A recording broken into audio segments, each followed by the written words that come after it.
Hello, this is Professor Dan Kernler, and this is our next video in section 15.8, Lagrange Multipliers. So we're going to do two examples in this video, and let's do this first one here. We're going to do this problem where we had the box with one vertex at the origin and then one vertex on this plane.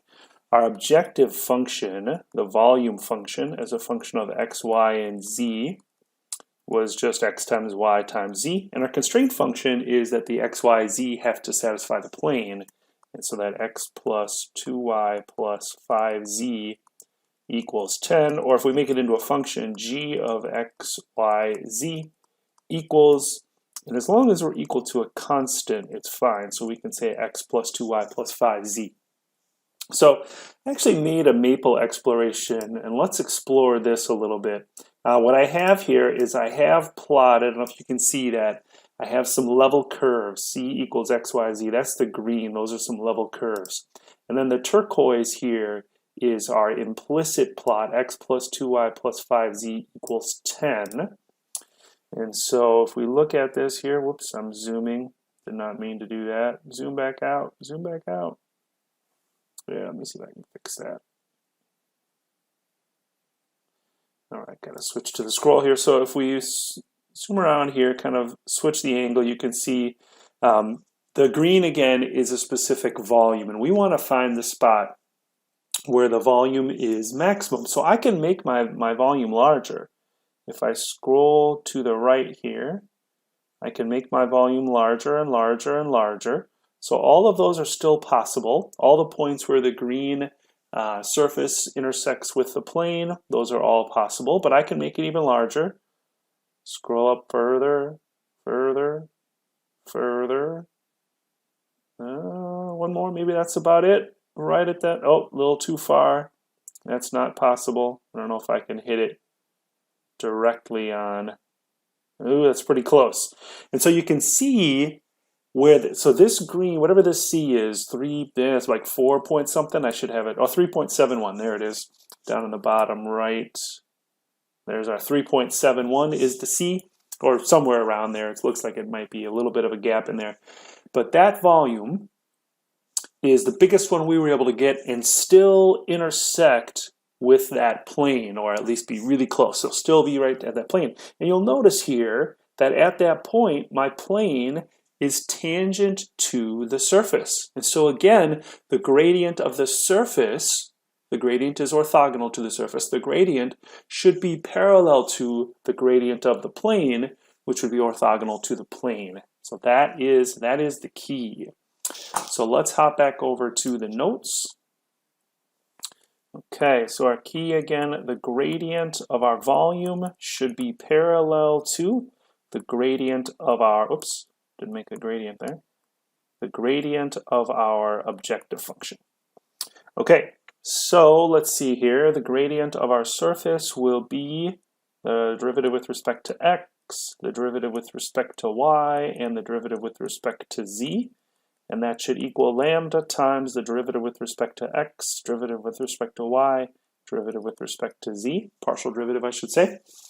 Okay, and so we're going to get, it looks like three equations. Y, z equals lambda, x, z equals 2 lambda, and then x, y equals 5 lambda. Well, let's see if we can get lambda out of this. Let's use that second equation, and since lambda is equal to yz, we can get xz equals 2yz. And let's see what that leads to. Maybe subtract minus, oops, what was I writing there? 2 times y times z. Okay, subtract the 2yz from both sides. We can factor out a z. We get x minus 2y is equal to 0. So either z is equal to 0, which is definitely not going to be our maximum volume, or x is equal to 2y. Okay, that's valuable. All right, so let's hold on to that. Let's try the same thing for the second, or the third one here. xy equals 5. Let's try the same thing, yz. So xy minus 5yz equals 0. Factor out a y, x minus 5z equals 0. I see here. This is going to be good.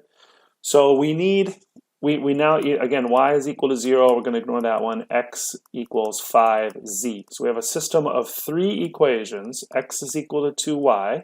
X is equal to 5z. And you might say, well, where is the third equation? We have our constraint. X plus 2y plus 5z is equal to 10. So now I have 3 equations, 3 variables. I should be able to solve this. I think what I'm going to do is use a substitution method. The first equation, y can be x over 2. Second equation, z will be x over 5. And then I can substitute everything in and get one equation in terms of x. We'll have x plus 2 times x over 2. Oh, plus 5 times x over 5. That's convenient. X plus x plus x equals 10. So x will be 10 thirds. All right, and then y will be equal to, let's see, so x is equal to 10 thirds. Y will be x over 2, so that will be 5 thirds. And then z will be x over 5, so that will be 2 thirds. And so we have the location is 10 thirds, 5 thirds, 2 thirds. The maximum volume would be the product of all of those, which would be 100 over 27. Okay, so there's that same example using the method of Lagrange multipliers. I think if you look back at our work, let's see, can I find that example quickly here on the spot? So here's with the other method. We had to take some partial derivatives. Do you remember this? Setting those equal to 0, we get this system, which makes a linear system. And then we ended up solving. And of course, we got the same thing. I mean, it wasn't too bad. Kind of freaky to see all those quadratic equations. They ended up simplifying to a system of linear equations. But the key here is how to transition from these equivalent expressions here that we can solve for lambda to making a system of linear equations and then solving that. That's the transition that's usually the most challenging part of the Lagrange multiplier method. Okay, we have one last example. In my class, when I meet face-to-face, I like students to try this. So I think the best learning for you right here is to actually pause the video, try this new strategy on your own.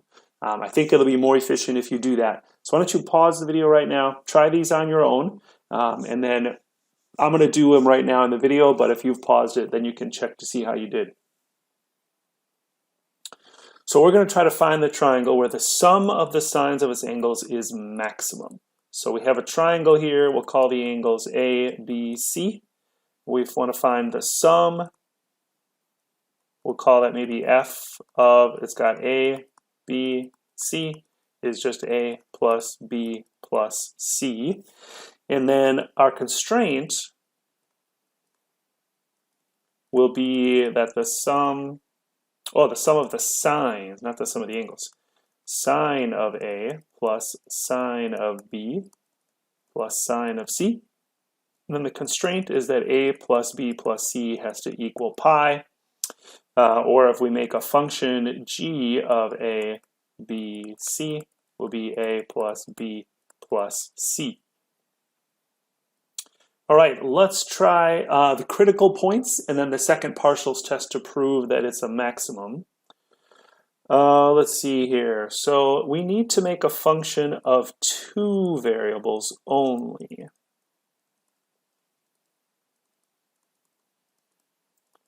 Here's our original one. If we solve our constraint for C, we get pi minus A minus B.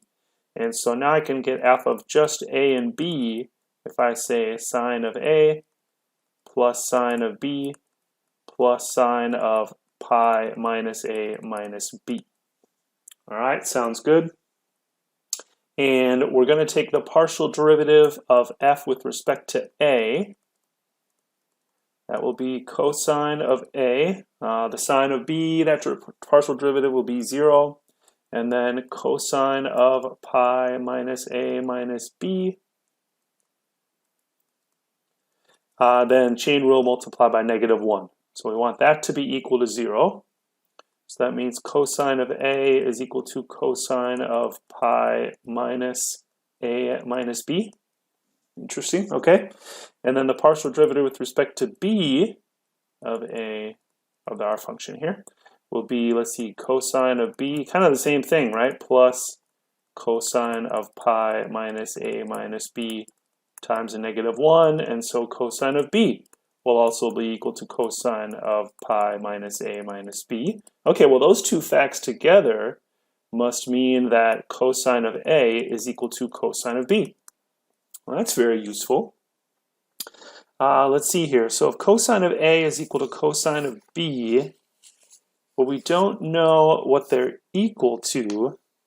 I guess it could be multiple things, right? You could have multiple angles that give the same cosine, but here's the thing.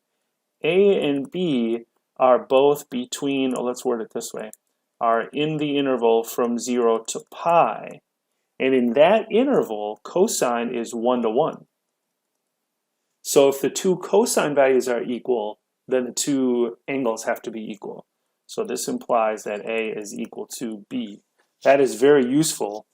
So if we go up above, if cosine A is equal to cosine of B, and those are both equal to cosine of pi minus A minus B, cosine of A equal to cosine of pi minus A minus B, that implies similarly that A will be equal to pi minus A minus B, but A is equal to B. And so we get 3A is equal to pi, and A is equal to pi over 3. And B is also equal to that, and then C will be pi minus pi over 3 minus another pi over 3, that's also pi over 3. So A equals B equals C equals pi over 3. All right, let's try the Lagrange multiplier approach. So we'll have the gradient of our function. The derivative with respect to A will be cosine A, the derivative with respect to B, cosine B, the derivative with respect to C, cosine C. The gradient of our objective function will just be the derivative with respect to A is 1, B is 1, C is 1. That's nice. So if the gradient of our objective function is some scalar multiple lambda times the gradient of our constraint, then, then we will have, let's see, cosine A must be 1 times, or lambda times 1. Cosine B must be also lambda times 1. Oh, and cosine C must also be lambda times 1. So lambda is equal to all three of those things. Cosine A equals cosine B equals cosine C. Similar logic means this implies that A must be equal to B, must be equal to C, must be equal to, we'll just say A must be equal to B equal to C. By the way, you can't just jump to that conclusion. You do need to give some reasoning, and that's what I gave here. That's the reasoning is,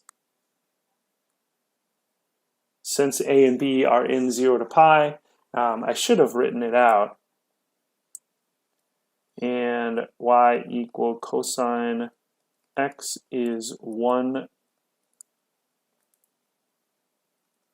to 1, then A must be equal to B.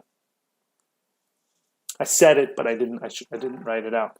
But if A is equal to B is equal to C, our constraint says A plus B plus C must be equal to pi, but that means A plus A plus A equals pi. So A is pi over pi thirds. And so again, A is equal to B is equal to C is equal to pi over 3. All right. So those are, a little comparison between the two different methods here. Critical points. We didn't actually complete the second partials test to prove that it's a maximum there. You could do that exercise if you like. We have not done that. But just a nice comparison of the two methods. So that is it for this video. And we'll see you next time with the next video.